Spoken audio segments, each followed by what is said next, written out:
I often say to young people that actually what you were called for, you started doing it, but you are not even conscious of it. Very, very early in my life, You were not even conscious of it. You might find that if you want to be a lawyer, just go check when you're at school. You might find that you always wanted to speak on behalf of somebody. Oh, ma'am, he's not the one who did it.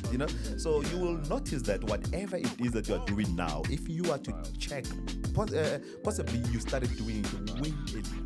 The love I received from the people, it inspired me to be the speaker, to be a public speaker. So I joined Billy Slekane in the long runs, and I used to watch him, as he speak, because I was trying to understand that what is it that is so important. As I was saying, for me, I come from a place, who am I, and why am I here? And to do that, that is why you need this academy. That is why you need the Global Speakers Academy to find you. And everywhere that I went, I realized that I'm the only guy in the room. I'm the only black guy in the room. And slowly other people started coming up. Hector's been in the industry and many other people. But our voices were still very subdued. Our voices were still kept, below. And these young, powerful, creative African minds were not telling their stories. Yeah. So I eventually decided I needed to do something. I needed to become an activist of some sort, but not in a negative way, in a positive way. Then I said the only way that we can do that is to multiply myself as much as I can.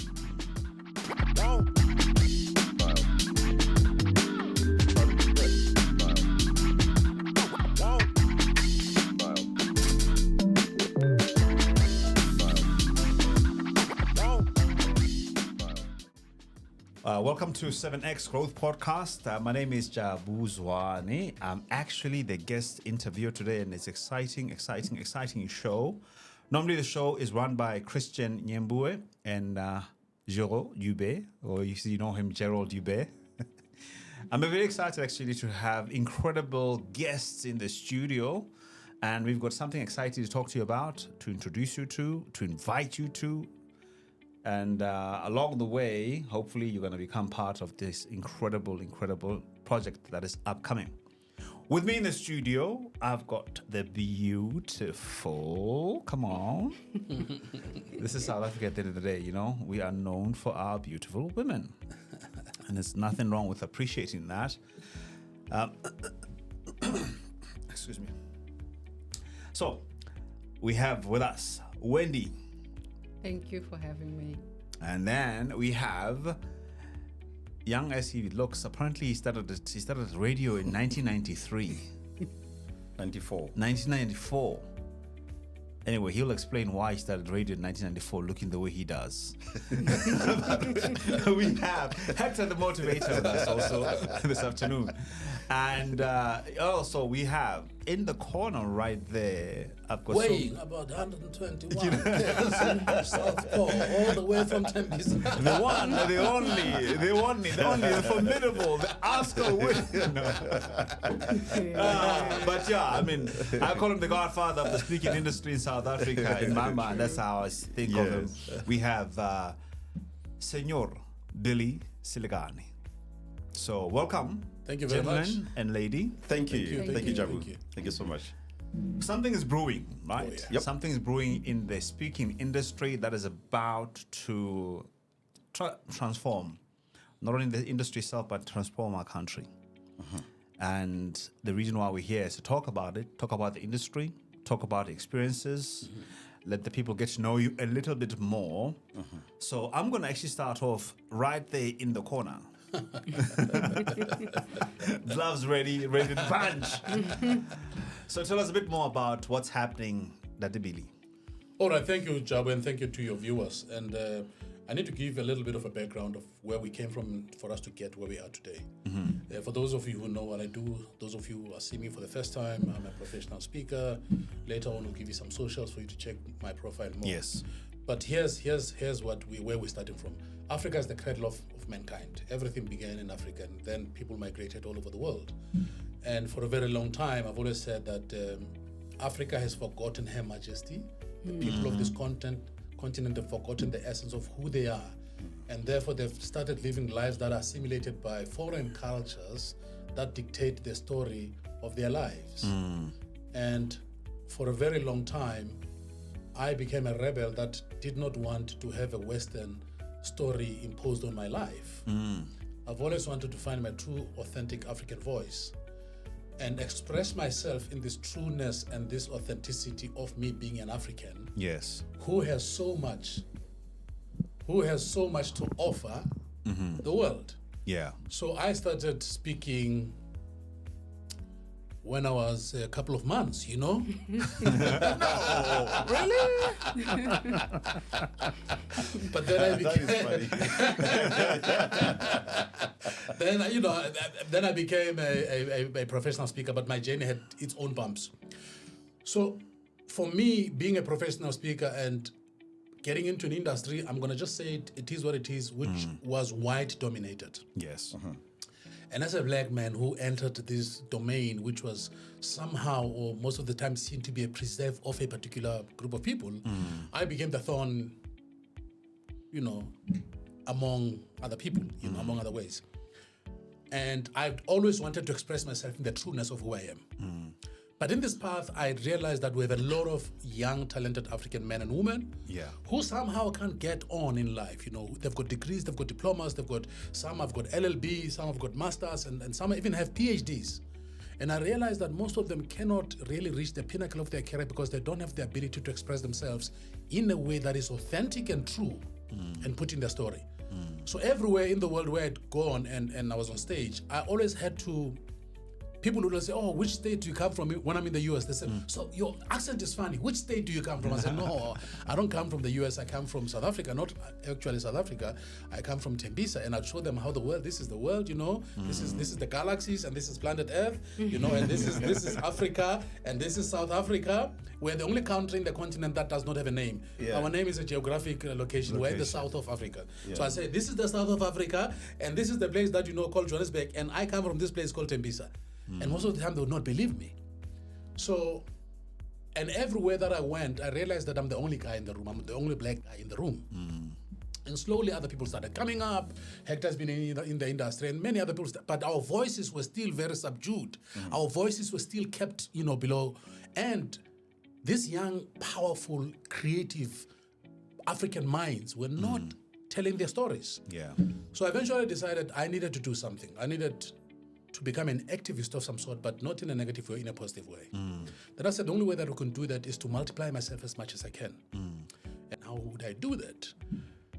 Played along with a lot of different models, coaching and all kind of things, but I realized the best way to do this is to create an institution which is truly Afrocentric and African in its origin, but that will have the ability to impact the world with a special focus, and I'm saying with a special focus on the African child, Then came the birth of Global Speakers Academy, which is basically going to be an academy that's going to teach people how to speak, how to articulate themselves, how to present themselves, how to market themselves in front of crowds.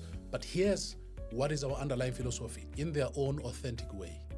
We're not going to get people to speak English with a funny accent so that they can be accepted. No. If you're from Mamelodi, you are from Ofimvaba, you are from Hasikukune, if that's your accent, we're going to teach you how to become as authentic as you are, but to become such a powerful, compelling storyteller that every audience that you stand in front of, they can sense your awe because of your authenticity. That is really, really, really exciting, and it is actually quite encouraging to see that we move in that direction. And I think for the sake of the for the audience to understand why you are actually the right person to be doing this. Yes. Yes, I think it's important. Oh yes, I kind of played around a bit in terms of introduction, but let them know who the man is in the corner there with my accent that I'm forcing because I had to do this so that I can be able to make money. The credentials. If I'd met you before, I probably would not be speaking the way that I do now. But anyway, be that as it may, that's what it is. So Billy is a 2019 South African Education's Hall of Fame recipient, also the highest accolade in speaking, which is called basically the Oscars of speaking.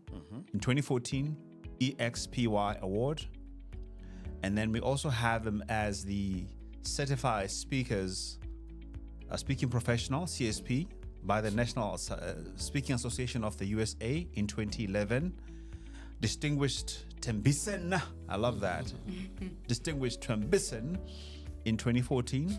Global Training and Development Leadership Award by World HR Congress in 2017. Best Global Speaker by Middle East Africa Business Magazine in 2017. Upape Lekwalakwala, Entrepreneur of Change by Mzansi Business Forum.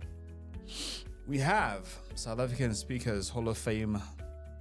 He was inducted in the Hall of Fame in 2012. And in 2009, he also received the Communication and Leadership Award, which is the highest award bestowed to a non-toast master. So I think for me, this is important because then again, it's one thing for somebody to start something and say, I want to do all of these things. But the question is, on what? Yeah, absolutely. With what? Based on what? Yeah. And just going back to the fact that, of course, I mean, as an African coming into this space way back in the day, white dominated, what excites you now that you have you opened the path for myself and for Hector's, for the Wendy's of the world? And I say you did because that's what you did, right? You know, we're able to go to the States and people now know when I say from South Africa, they at least quite a few of them still don't know, but they have an idea. They have an idea. So I mean, where we headed? So like you know, for me, I've always said, if you look at the East, and I always like to follow the Japanese kind of way of thinking and doing things. The oldest companies in the world come from Japan. You know, they're the only country on planet Earth that have got companies that are over 1,000 years old. Wow. It just shows the level of visioning that they have. They don't think for today, they think super long term. And I think for Africans, we've forgotten this long term thinking. We're trapped in this instant gratification world and life. You know, people want things now and people want all the shiny, the bells and whistles, you know? And for me, it's about how are people going to know 1,000 years from today that have been around? How are they going to know? And it's not the suits I wear or the cars that I drive or the watches I'm wearing. It's what is it that I've done to impact people, to allow them to dream and allow them to find their voice and express the essence of who they are. So for me, it's about legacy. It's about, you know, so many men and women have poured into my life. So many, I mean, from all over the world, too many to mention, you know. And every time they poured onto my life, you know, I'll give an example. My first visit to the National Speakers Association in America, which is now called Influence, is the biggest gathering of speakers from around the world, massive. I go there, and, you know, I'm like a little boy in a candy store. I don't know who to talk to. I see these people, big American people, you know. And then I see Zig Ziglar. You know what that means? It means like, oh my God, this is Zig Ziglar.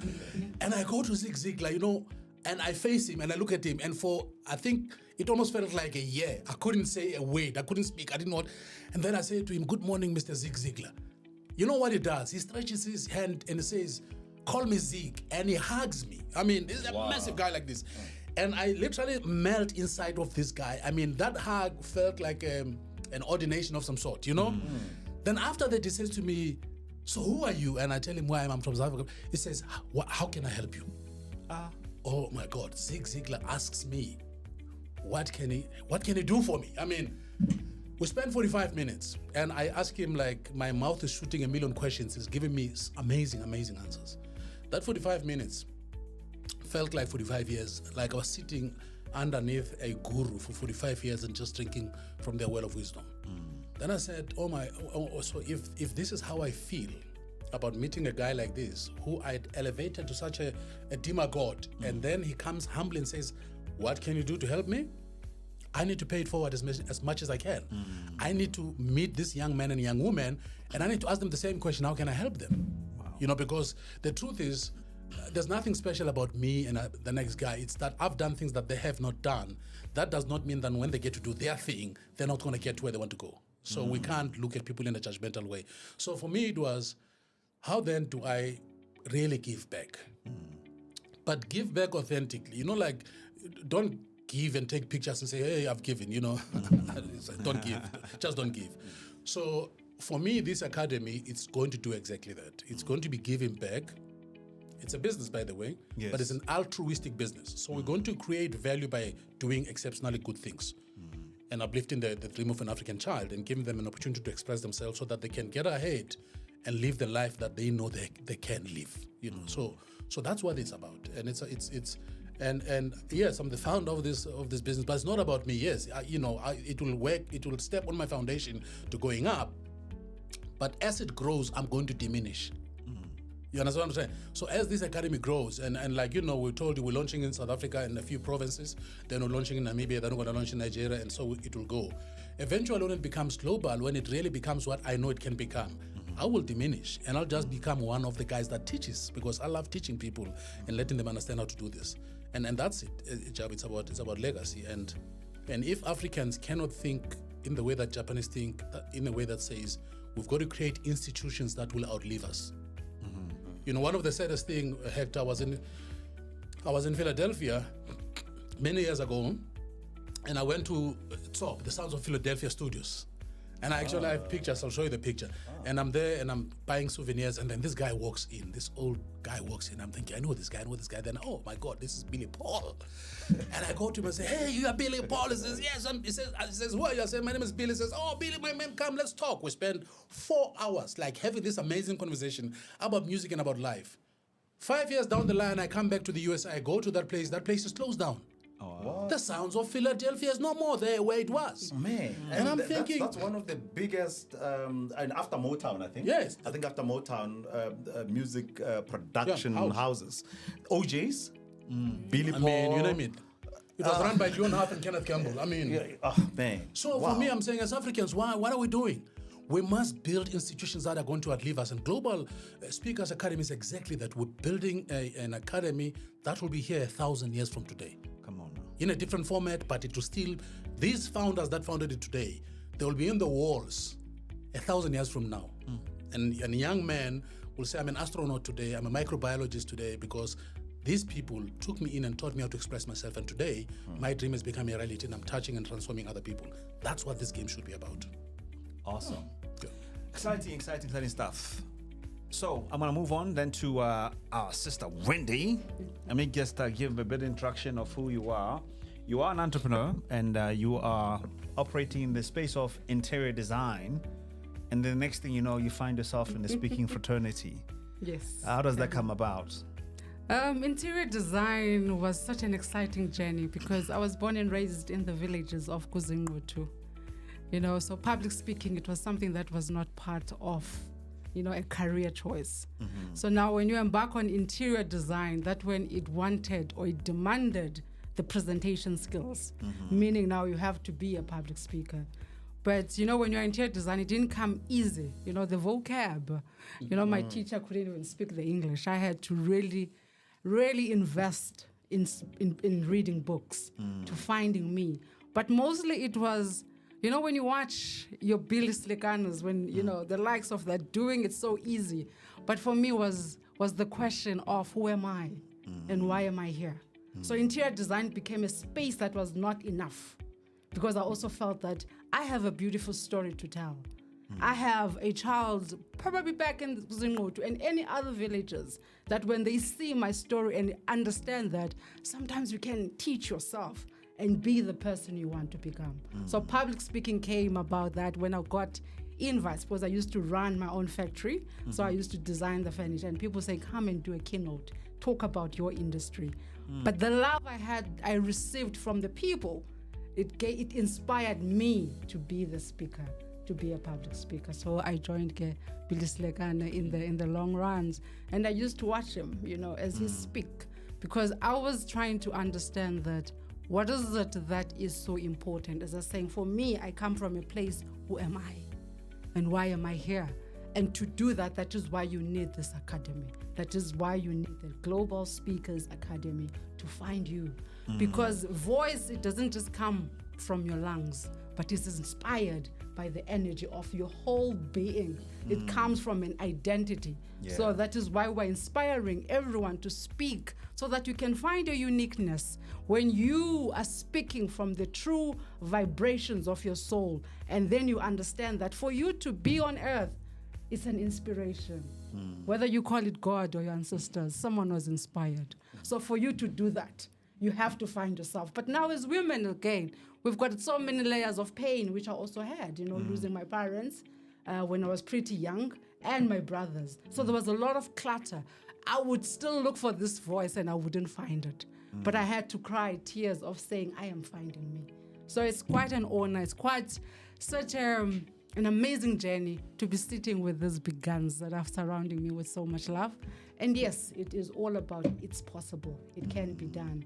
And I still do interior design. But now I'm interior designing the souls of all the women that are out there. Come on. And I'm saying that we need to be true and genuine to the core values of why we were born and why we're here. So it is not just about representing your story, but is knowing thyself, because you are a gift to a community. Women are the most beautiful gift of all. So thank you for having us. All right. Wow, that's quite inspirational. Really, really, really amazing. And I'm thinking about it because you're going to be operating as the chief executive, right, of the academy? Yes, I So- am.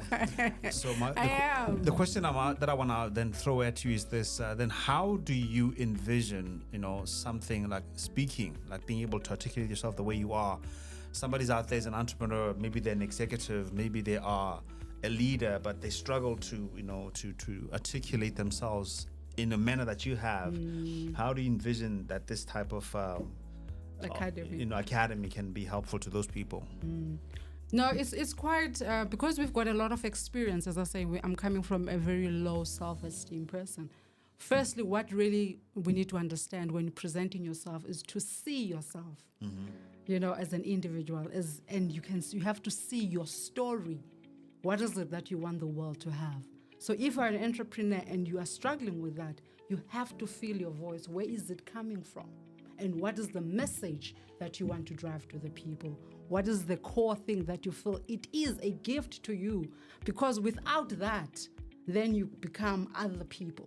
So the best thing is to truly see you as saying, I'm the uniqueness here, which we train you to do that.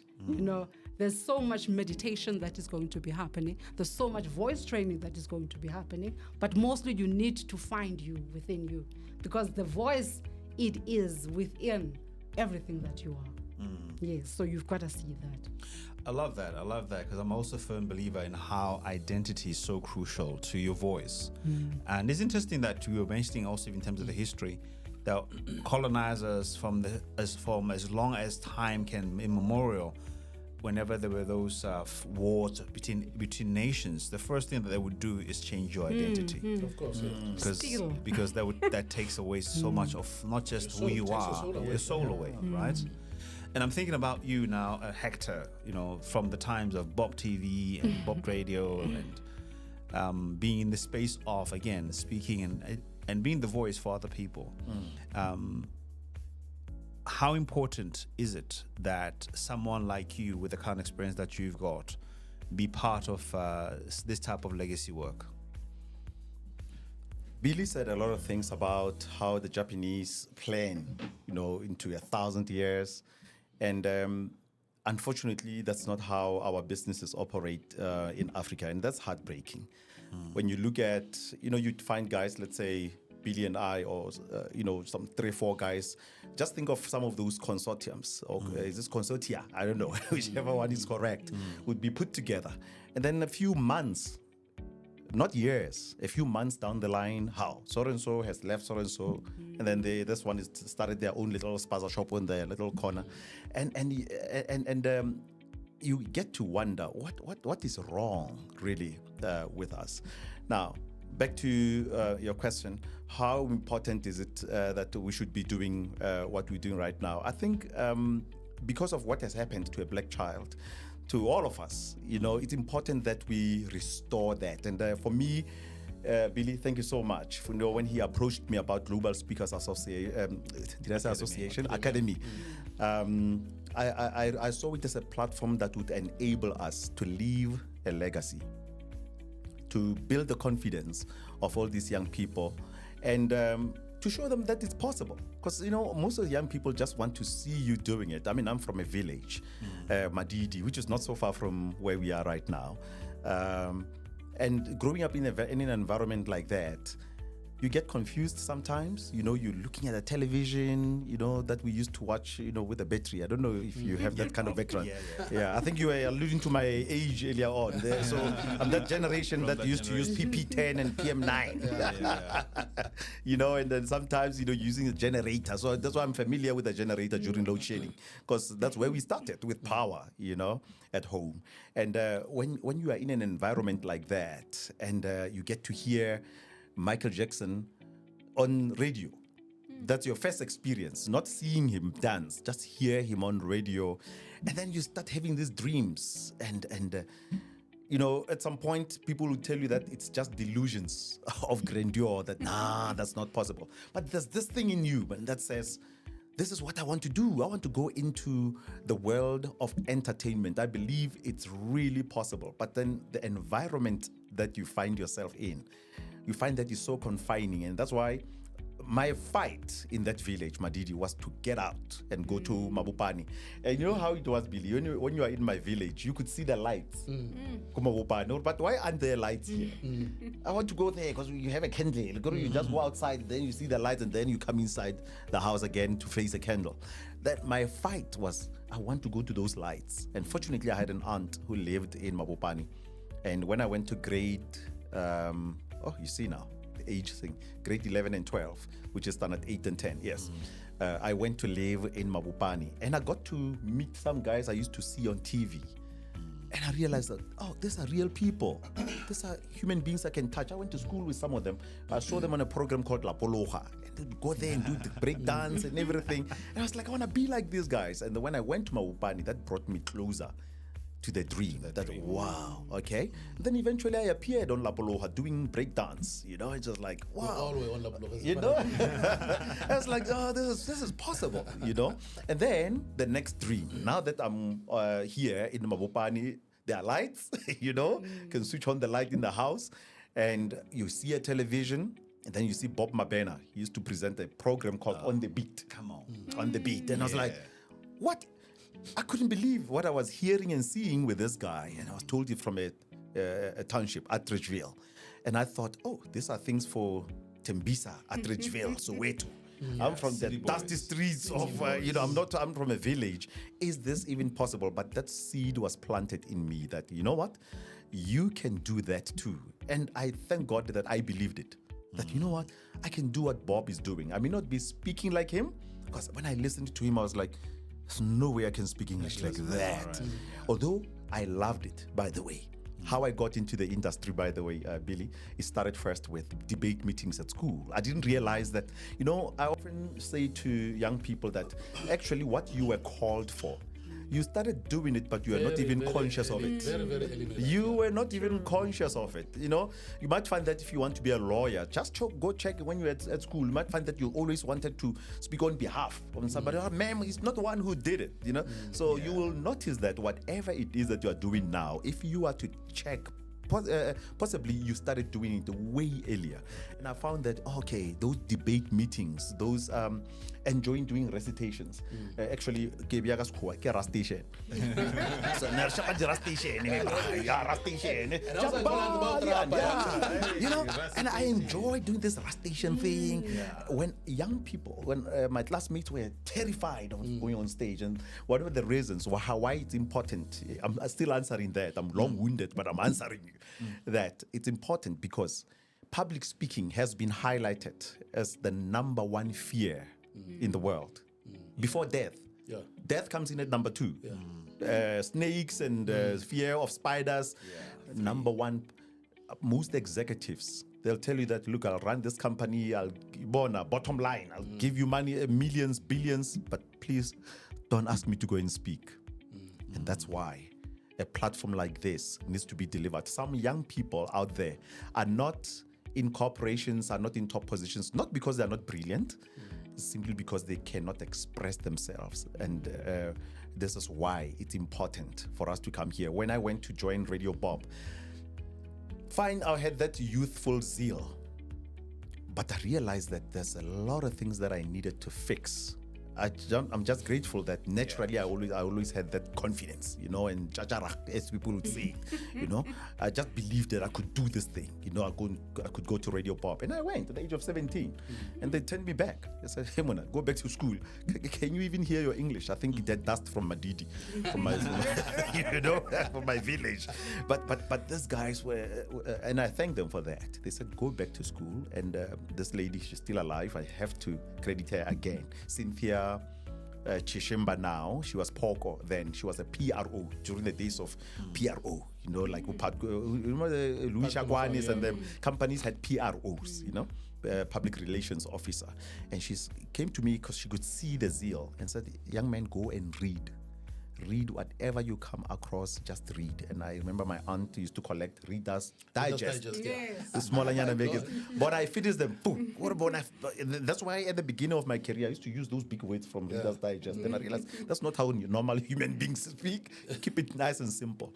But now you look at my story, of starting there in the village, going to Mahikeng, joining the prestigious, not just any radio station, but Radio Bob, where Bob Mabena worked, that I looked up to. My goodness, Glenn Louis, he was my colleague at the Radio Bob. And I looked at that. And then, while I was enjoying radio, I thought that this is what God wanted me to do for the rest of my life, just play music for people and give them time and tell them about the weather, the obvious things, And then I got to be exposed to Dr. David Molapo. He was interviewed by one of the legends of Radio Pop, Mudisani Mudise. And I listened to this guy and I thought, I think I like the things that this guy is saying. And you know that after about 2 years, I did forsake, a few months actually, I did forsake my radio studio to follow Dr. David Molapo. I didn't even have an idea of how much I was going to earn. I didn't even have a clue as to whether speakers get paid or not. It was just a passion story. That I'm going to pursue this man, I'll carry his bags. And Molapo paid me for carrying his bags. 6,000 at that time. That was a lot of money. At that time, I'm telling you. 1994, let me see, 94, that's when I joined Radio Bob. 98, 6,000 per month, me bra. Just to carry the bags and move around with him. I never even spoke when I was at ICANN Foundation. But I was learning from the master at that time. And then, after 2 years, that's when I decided, you know what? Let me get out of the ICANN Foundation nest and start the motivation company, which is still operating to this day. And my story simply is that you know what? Just come and show young people that it's possible. And I think my father and brother here, Billy, because, we were talking the other day, I had started something called SCAMP, Speaker Coaching and Mentoring Program. We ran it for 2 years, 2011, 2012, somewhere there. And then I somehow packed it. Oh, I remember why. You know why I packed it? I started worrying about accreditation stories and me and academic stuff and all that. I was like, I'm leaving this thing. But when Billy came in, I was like, this is a great opportunity to continue what I wanted to do then. And what was the aim with SCAMP? Exactly what Billy was saying. That, guys, we've got to, if we go today, God forbid, what do we leave these young people with? We're going to go with all this knowledge of having been on different stages around the world and having spoken, well, I work as an MC as well, having emceed international events and build teams, where you go into an organization and they tell you, some of us were not talking to each other, but after your intervention, now we are talking. Then how do you not leave all this wealth of knowledge that you gathered all of these years? Yeah. That's why I am doing what that's amazing. Honestly, that's. I think there's a theme. There's a recurring theme that I'm hearing about the fact that there's a burden that we carry. Oh yeah. Not only for ourselves, but realizing that it is connected to the communities that we're part of. Oh yes. There's a word that in my mind that keeps on coming up, and it's been a theme pretty much: access, access. Yeah. So, in thinking about this vision that God has given to you to give people access, in the companies you've worked in with the CEOs and different people, how has not having access to this type of skill hampered their ability to deliver to execute their work? And I think for me, Jabu, that was one of the biggest frustration that I mean, I've worked all over the world, small, medium-sized government. We've worked with a country's Olympic team. I can't mention because of NDAs. But when I'm having lunch, when it's lunchtime or it's tea time, and this guy comes to me and he starts talking, I'm thinking, oh my God, you're smarter than me. You know, who are you? Can I take your number? Because I enjoy smart people. I don't let a smart person go by. Yeah. And I'm thinking, but you're supposed to be the CEO, because I'm very sorry to say what I'm about to say, because the CEO is a schmuck. I mean, you're smarter than the CEO, but why are you not the CEO?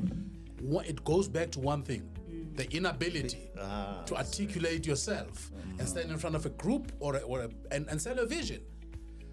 And for a long time I thought, you know, I'm going to do this, but you know, we get busy, we do all these kind of things, but slowly God kept convicting me. And by the way, I took a sabbatical to really build this. I just said, I'm not working for 6-7 months because I've written a book as well, which will be launched later on, also around public speaking. And I realized that, you know, for you to say yes to big things, you've got to say no to small things. A lot of people say yes to smaller things and they keep saying yes to the small thing, and they'll never get to the big thing. There's no big deal behind a small deal. Small deal is a small deal, end of story.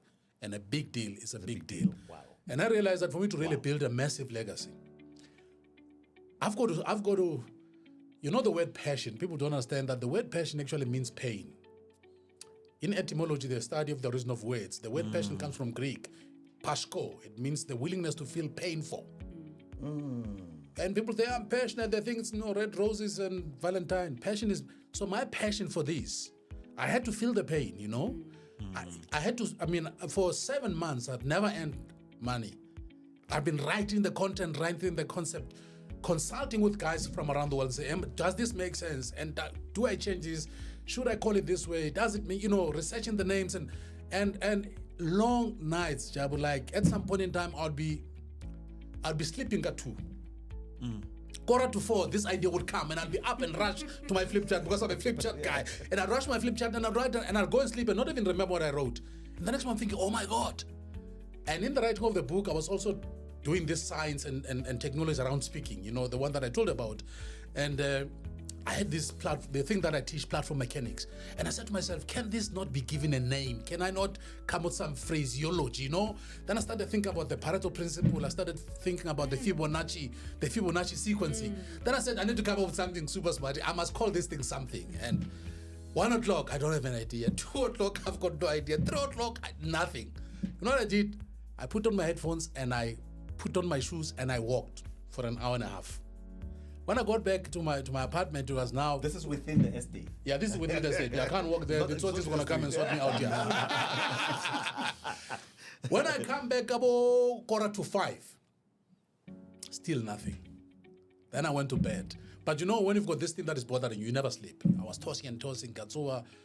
Then I look at my email, I do stuff. Somebody says, hey, we've got this thing happening in Mpumalanga. Please send us a quotation. I said, no, I'm not doing this. And by the way, it means I was not earning for like 6-7 months, but I had to sacrifice to give birth to this thing. Wow. You know, I had to let go of the small things and say, for the first time in my life, I'm going to be really passionate. I'm going to feel the pain for what I want to give birth to. So basically, I was in labor. I was in labor, you know, to give birth to this thing. You know what I'm trying to say? And that's what it's about Job. It's about the willingness to sacrifice the smaller things so that we can say yes to the bigger things. And for me, and I'll keep saying, the vision is 1,000 years. The impact is 1,000 years. Now, Martin Luther said, I have a dream. When last did he say I have a dream? How many years ago? Martin Luther said, I have a dream. Where's he? He died, but the dream, the vision still runs with him. So that's what it's about. It's about, you know, 25, 30, 40 years from now, I'm going to go and sleep and never wake up. But this is going to be around the world, touching and transforming people and making sure that person who they say is an extrovert, introvert, and introverts can't lead. We want to teach the introvert how to become a great introverted speaker. Who said you can't speak in authenticity and touch and transform lives? You can. You don't need to be as loud as I am and me and Hector too animated, but you have to speak from a place of love and authority. That's what this is all about. We want to take this young man, this young woman, and let them understand that you can't live your life from the outside inside. You've got to live your life from the inside outside. You know, so as we teach them these skills, we'll also be teaching them life skills, you know, how to run your life, you know, personal mastery and those kind of things. But for us is out of Africa comes an organization that's really going to revolutionize and put the Africans in the rightful places at the table of nations, not as a beggar, but as a leader. That's what this is about. Sure. Talk. And I would imagine, Wendy, but you know what? It's fun. Forget about that. Supposed to be Are we closing? yeah, now we have to wrap it up. Okay, sure. I think let's go to the course itself. Yeah, let's go to the academy. Let's go to academy now. Okay. How's this going to run? I think that's very important. How's this going to run? I think let's go from the point of Yeah. I want us to talk to who it will benefit. That's. I wonder. I don't want us. I don't want us to be directly salesy. Yeah, We're gonna yeah, be very yeah. indirect. Okay, sorry. Yeah. So I think we've already been talking a lot about the academy. Yeah. We know what we're going to be doing. What we want to do, we want to show people why they should come more than tell them Yeah. to come. Give out Yeah, too much. Which is what we've been doing. So we don't know. I don't think we need to do. I think we've done a massive job with the academy. The most important thing now is that I'm going to ask some questions that there's got to be an element of motivation. Okay. And what I'm looking for now, I'm looking for clips. Okay. I hear you. Okay, so I'm going to ask you questions that basically where you're talking to what speaking has done for you as a person and what it can do for someone else. Okay. You know what I mean? So that whole theme. So I'm gonna go with you then. Okay. So are we ready? Yeah. Cool. So but it's about it's really about wrapping up. Okay. And it's really about just getting yourself in there. Ready to go? Excellent. All right, this is as I said, this is very inspirational. I'm excited myself to be part of the academy. I'm looking forward to learning a lot from all of you, but I'm still quite interested with what you do, Wendy. You know, you speak talking about this inspiration and this moya work and this breathing work. In thinking about what you're passionate about and what brought you to this space. If you're talking to somebody out there that's wondering about should I go, in your mind, who is that person who needs to come and be part of what the academy can be able to offer them? Okay, I'll start with the who. The people that we're truly targeting is all the leaders. You know, if you're in any leadership space, a leader is someone, even if you are running a household, you're still leading in that household. But mostly it is the people that are in corporates that we want them to come and truly learn how to experience. Because for me, public speaking is to experience yourself, your power of the words and everything. And as you lift up the room in any space that you're at. So I love Gary Zukav when he says that the longest journey that you ever traveled in your life is between your mind and your heart. So public speaking is when you have that balance, you know, when everything is so balanced between what is in your mind and what is in your heart. So you give it to the people and you see it is like you're planting a seed and you see it as it grows.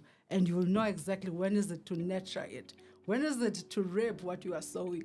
So whether you are any leader, and again, for kids at school, I mean, public speaking, it is the core value, because in interviews, you go there to sell the story of what you are and what you want to become.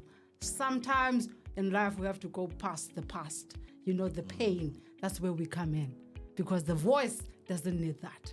We need that eloquence to express who you are. So it is for all the leaders, it is for whether you're running a business as part of a shop and everything else. So it is about finding you. Your voice is unique, it's yours. We might look the same from a distance, but no, we're not. Your fingerprint is different. So that's what public speaking is all about. Thank you. You know what, as we're talking, it reminded me of actually a post I did this morning, talking about just the power, the importance of being a communicator. And in my mind, I had the image of a ship captain. Whether you are cruising on an ocean or whether you are some help on a boat on a river somewhere, but that you are part of the responsibility of being a communicator is to take the people safely ashore and to navigate the deep seas, to navigate the currents. But also at the same time, I'm thinking about just the importance of putting words to so many complexities that are within us as people, and even what we're trying to achieve. And in my mind, I'm asking this question.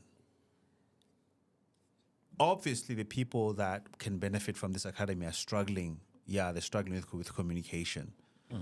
But what exactly in your mind, if you imagine that person, what do they look like? What are they struggling with? Let's say I'm an executive, or I'm a leader, or I'm a president of a country. Some presidents of certain countries need a bit of coaching when it comes to that, or a politician for that matter. In your mind, what is it that you see them struggling with, and that you feel, as an expert in this industry, they can benefit tremendously from with the academy? Getting a buy-in, getting their point across. That's just some of the things that I have picked up. We often share, as speakers, we share stage with people who are not professional speakers. Let's say you're invited in a government function, a conference. Then you're sharing a stage with this person, and they'll tell you this person is a DG or this person is a minister. Then the minute they get onto that stage, and we were just talking about this with Billy the other day, I think, where we were saying that we often warn our clients that please put me after everyone. You know why? Because we know, we have seen this, and it's a big challenge. And I think that's one of the things we are trying to help them with, that they will get on there and then they do a presentation, and then some of them would insist, maybe according to protocol, that hey, put me first. No, put this guy, let him speak first so that I can come in after him. And then you would, with love, gently tell them that, you know what, may I just come in and wrap everything at the end, because that's my skill. This is what you have hired me to do. I'll string everything together. But they wouldn't listen. And then you see this person going on stage. Oh my goodness. And that's where you will see that need for them to be able to be coached so they can get their point across. Because you know what happens? People can switch off while you are speaking. And remember, you're trying to get a point across to them. You're trying to get their buy-in. You're selling your message, you're selling your product or whatever. But then somewhere along, 5 minutes into it, you've lost them. And they start fiddling. Some start walking out. I've seen rallies where people would walk out of a talk, of politicians. And it would be like, the content is so good. The content is amazing. But why would people want to walk away? It's because they don't have this skill that we are trying to help them with. It doesn't come naturally. For some people, maybe, but it doesn't really come naturally. There is a method to this madness of ours. There is a formula, man, in terms of how you convince people. I mean, great people like the former president of America, Obama. I had the chance of checking his earlier messages, and then the messages after he got coaching, and you can see that, this man has been trained. I love this word, presentation. Present. Presentation, present. Are you present? And then sometimes you look at this person be on stage, they're not really present. And that's why we talk about presence. That sometimes, just you being there on stage, you just own it, So presentation. You must have seen me, as a tiny guy, short guy. But often one of the things I get after doing my talk, and somebody says, but when you're on that stage, you're so tall. Yeah, really? Can I just stay on stage forever? And it's because of this skill that I have learned. And by the way, I got to be trained, by the way. It's not that, when you're saying somebody is naturally gifted, even the greatest soccer players like Ronaldo and Lionel Messi, Ronaldinho, who happens to be my all-time favorite, they had to be trained on how to, play by the rules of the game and how to do this thing properly. I used to speak in a few organizations, and I think ESCOM was my first one. Don't blame me for all the load shedding, but they were my very first client. What did you say to them? That's long before load shedding. Long. That's not really anyone just choosing a rhino that say the motivational speaker spoke something to it.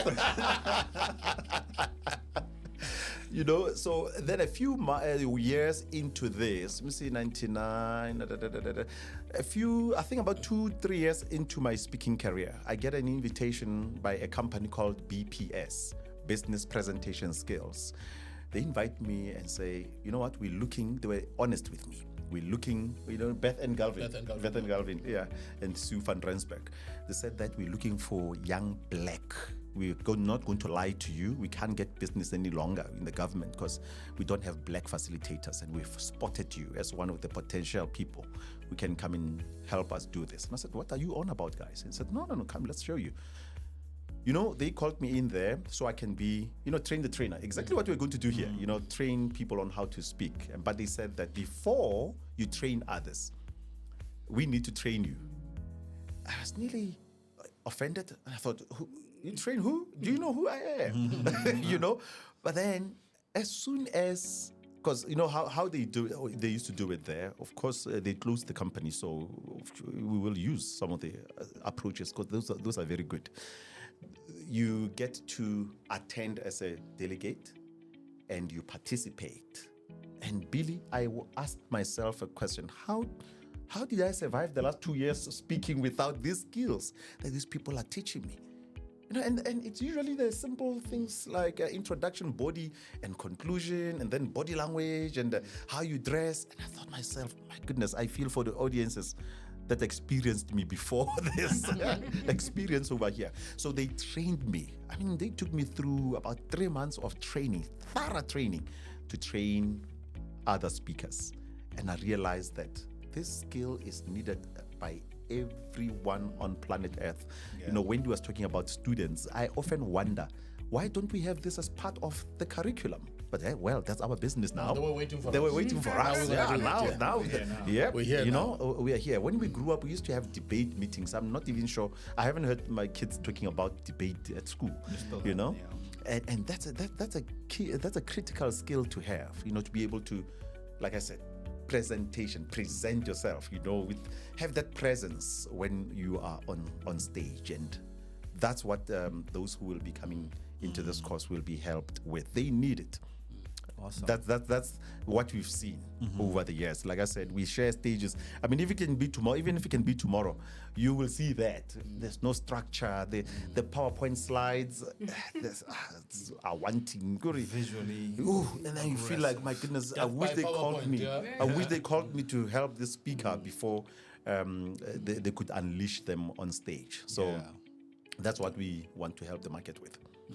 Well, thanks so much. I mean, I think as we were talking, in my mind, especially speaking about being talented and still needing to be trained, I just had this thought in my mind that this is, when you become a professional speaker, it's professional because you're also mainly speaking to professionals. Yeah.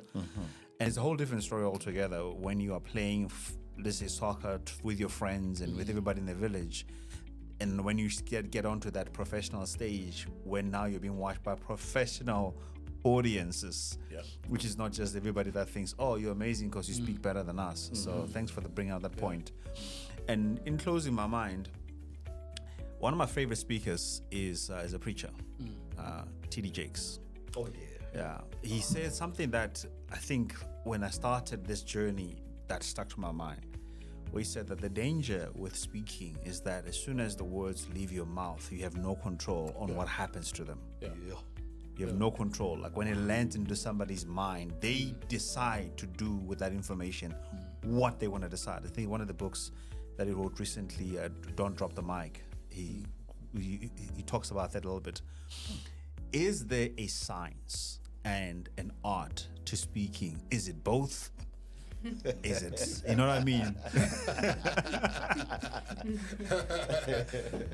So, the speaking world has got its own nuances. So I remember I was in the US and I was attending one of these big conferences in the US. And at that time there was a big talk around, motivational speakers are gonna die. Clients want content. You know what I mean? They want, practical content, blah, blah. I'm telling you, Joe, when I flew from the US back to South Africa, all I did was sleep. I was so depressed. Because I had one keynote. My keynote was my signature keynote called From Barefoot to Snakeskin Shoes. So I'm in the plane. I even wrote a book about it. When I got into the plane, I'm sleeping. I'm thinking, I need to go look for a job. I got back to South Africa. I'm like, oh my God, I don't know who to talk to. I don't have content. Where do I get content? You know? What is this? But the funny thing is, after a week of my depression, I was in a real dark place, and people did not know. For that week, when I landed, I said to my PA, hey, listen, I'm not feeling so well. I'm not going to come. I just want to relax, jet lag. But there was no jet lag, nothing. You were depressed. Really depressed. And then I started getting calls. The week after the depression, clients wanting the same keynote from Barefoot to Snakeskin Shoes. Thinking, huh? The Americans said this is dying, and yet I'm getting so much calls. But at that time, I had started a relationship with a production called Phantom of the Opera. And what I was learning from Phantom of the Opera was I spend a lot of time with the production designer, the guy that designs the production physically. Because, you know, what really blew my mind was these guys, they've been on the same stage for over 25 years at the Majestic Theatre in New York. And every day they get a standing ovation of about 15, 20 minutes standing ovation. And I said to myself, how possible is that? I mean, so when I started watching this piece of theatre, I realized that they do everything exactly the same way, but in a much elevated way, every day.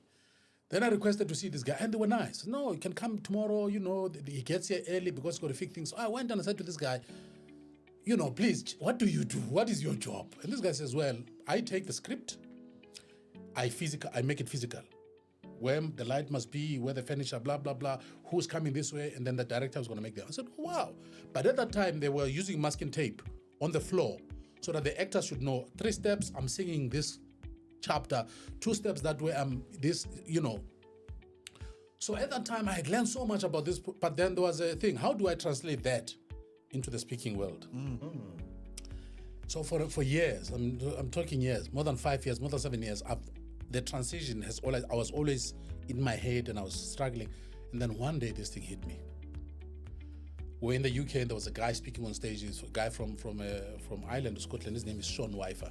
And Sean then talked about, he was talking about personality profiling, you know, personal profiles. And he spoke about how people in an audience will sit according to their profiles. And I'm thinking, what? And he proved it to us because he put stickers underneath our chairs. And he said, this group you are yellow, this group you are red. I'm thinking, this guy's pulling a fast one. When we picked up the stickers, it was exactly that. So I thought to myself, oh my God, this is like, and my head went crazy. I couldn't sleep. When I'm onto something, I can't sleep. So it was the production, the Phantom of the Opera production. Now this guy tells me this. Now I'm realizing, okay. So then, you know, because I studied a lot of these guys, Zig Ziglar, how do they speak, Les Brown and all these kind of things. Then I started picking up, you know, some patterns, how their body moved on stage, their gestures, their tonalities and whatever. And I'm thinking, there must be a science behind this, you know. But each time I asked people this question, people would say, "What?" I mean, they didn't understand what I was asking. I don't think they didn't get it, you know. So eventually I said, you know what? I'm gonna try this thing. I'm gonna take my keynote, and then I'm gonna write a script for my physicality on the stage, based on what Sean spoke about profiling and based on the production designer. But then what I did, I realized that the stage Sako Phantom of the Opera was designed differently. Then I went to the AV guys in the conferences, you know, and I asked them a very simple question. I said to them, is there a science that you guys apply in designing stages at the conference? This guy says, of course. And I said, how do it? He says, well, you know, it must always be in the configuration of 4. Huh? So I'm thinking, what do you mean? So this guy says, come, I'll show you. And he showed me the stage. And this guy thought I was going into a depression or something. I cried, you know, my tears just started rolling. I mean, like literally, tears started rolling down my face because now this whole thing makes sense now. This whole thing has come together. And I was like, oh my God, I hugged this guy. But the guy says, why are you crying? I said, I'm not crying. Because I didn't see myself crying. You know, I had this thing, I call it the love attack. You know, I had this love attack. The love attack. My heart was just pumping with so much joy. Then I said, I designed my stagecraft based on production, based on how the stages are designed, and based on my keynote. Then I said, I'm going to try this and see if I'll have a different effect on the audiences. Oh my God. Jabu, it was like every time I finished, I cried again. You're like, oh my God, this is And you got a standing ovation. again, I got a massive standing ovation. And now I said, this is science. This is like science, you know. But when I was telling people, they still didn't get what I was talking about. You know what I'm trying to say? So but I said, then I need to perfect this thing. So I spent a lot of years creating the science because a lot of people want to rush and do the art. But you've got to understand the science before you do the art. Oh, man. So yes, there's a science and there's an art. So I have now, in my new book, I've got the signs. And the signs, like I told you earlier on, there's a Pythagoras, there's a Fibonacci. My science is called the episcanner code. And the word episcanner, it's a Greek word that means performing at the platform that which you've been assigned. That's what it means. So I've now designed a science called the episcanner code, which takes your physical, which takes your metaphysical keynote and makes it physical on the stage, and tells you exactly where to move at what minute with what story. And what that science does, it tells you the zones of a stage. It's a 4, 8, 12, 16, 32. It tells you between 4 and 8 is this zone. That's just what you do in this zone. And this is the 16 zone, and this is the 32 zone. So yes, I have now designed the science, like to a T on the stage and your keynote. So there is the science and then there's the art. So yes, there is the art and the science. So Sure. I'm the new Pythagoras. Or the new Fibonacci, So for me, and for the fact that we're Africans, this is not coming from Japan or coming from the US, like the Para scorecard, like the business excellence model. This comes from Africa, my brothers and sisters. So I'm reaffirming what I said earlier on, that Africa is the cradle of humankind. So excellence has to now find its rebirth from the continent again.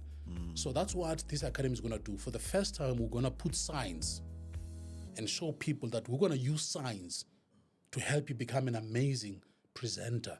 We'll take a boring chief financial officer and help him to articulate his numbers in a way that they've never seen it before. Because always remember, Jab, it's about you've got to tell a story, make the point, and talk the application. That's what it's all about. And that's what we'll be doing. Wow, look, I can sit here and listen to this like all day, right? All Give us a day, mic, we never man. stop. Wow.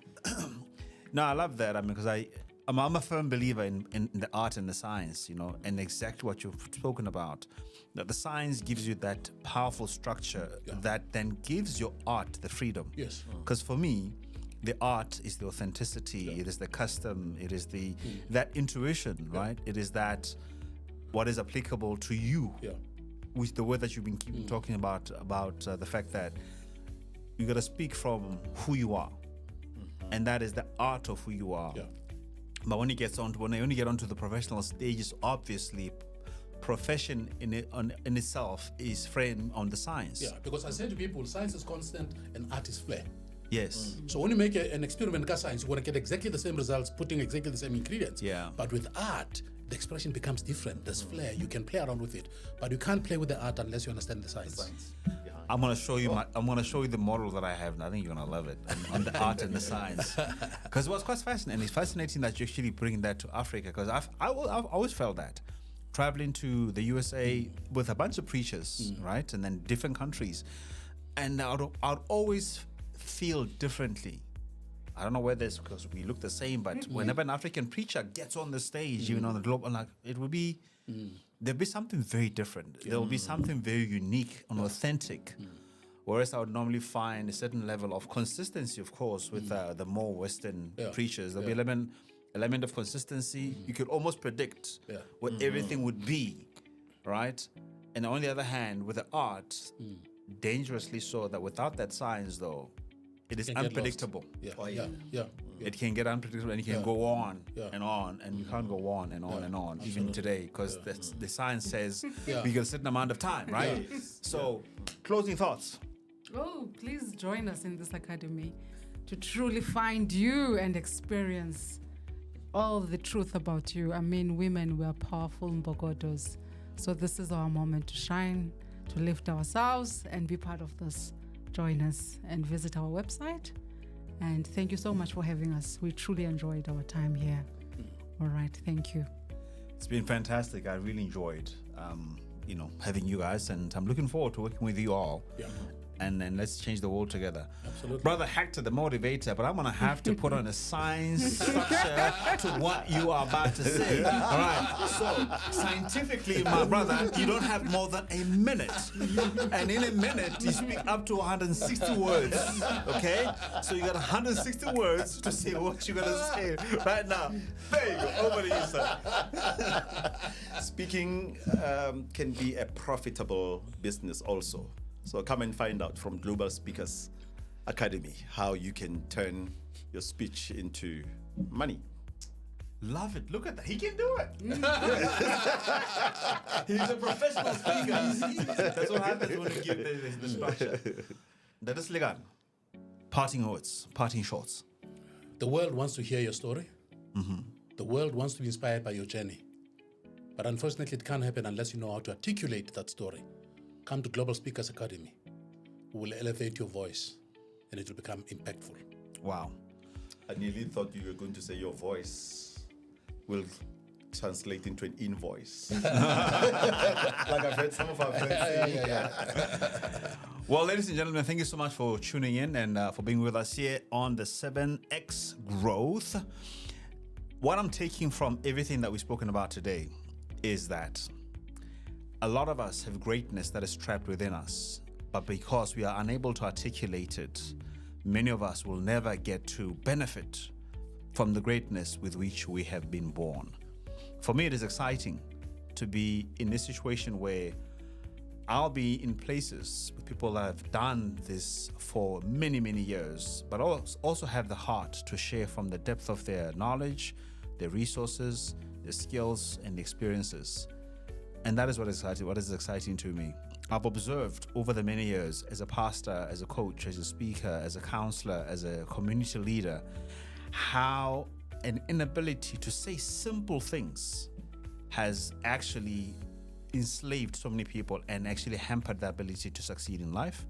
So I hope that one of these days we will see you in the corridors of the Global Speakers Academy. So we say bye? Indeed. Oh, yeah. Thank you very much and goodbye. Cheers. Thank you so much. Cheers. Cheers.